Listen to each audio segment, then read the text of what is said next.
Hi everyone, in today's video we will be learning about percentage. In this third section, we are going to be looking at percentage in real-world context.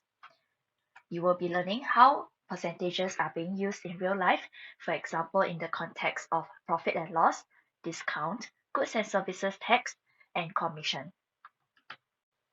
A quick recap on what profit and loss refers to. Profit refers to the amount of money that a person earns from selling an item. Therefore, the selling price needs to be higher or greater than the cost price in order for us to make a profit. On the other hand, we have loss, which is the amount of money that a person loses from selling an item. And in that case, the selling price that a person sells an item at should actually be lesser than the cost price. Let's take a look at an example regarding expressing profit or loss as a percentage of cost price or selling price. In this first example, we have a bag that costs $28. Now, we're looking at part A first. It says that if the bag is sold for $35, express the profit as a percentage of the cost price. First, we need to recognize that $28 is the cost price, and the bag being sold at $35 means that $35 is the selling price. Next, because the question wants us to express the profit as a percentage of the cost price, we need to know what is the profit first. So, in order for us to find out the profit, we will have to take the selling price of $35 minus away the cost price of $28, and that will give us a value of $7. Then, because we're trying to express the profit, which is now $7, as a percentage of the cost price, that means that my denominator needs to be the cost price, and that is $28. Hence, the required percentage in this case will be profit 7 over cost price 28 times 100% in order to convert it into a percentage, and therefore our final answer will be 25%. Let's move on to look at part B. In part B, it says that if the bag is now sold for $24.50, which is actually in fact lesser than the cost price itself, that means we are making a loss over here. So we want to express the loss as a percentage of the selling price.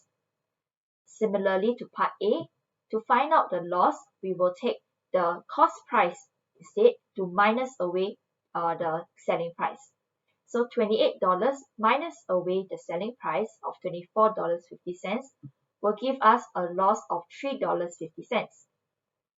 Then, because we're trying to express the loss as a percentage of the selling price, that means that the loss will have to be in the numerator and the selling price will be in the denominator, and in this case, the denominator or the selling price is $24.50. Hence, we have 3.5 over 24.5, and we need to multiply by 100% to convert it into a percentage. Therefore, our final answer will be 14 and 2 over 7%.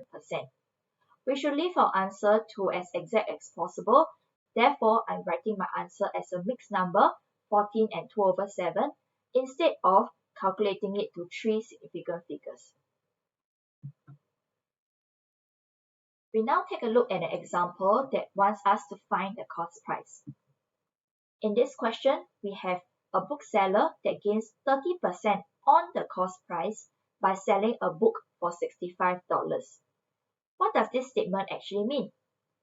Okay, so 30% on the cost price will mean that the selling price itself is 30% more than the cost price. That means our cost price is 100% and our 30%, that means the selling price, is 130%. In this case, the selling price is $65, so 130% will represent $65. So this is the deduction that we can make from the first sentence itself. In the question, we want to find out the cost price of the book, and we mentioned earlier that the cost price is actually the 100%. So we can first find out our 1%, that will be 65 divided by 130, and 100% will be 65 over 130 times 100 because we're trying to find 100%. and therefore our final answer will be $50, and that means that our cost price is $50.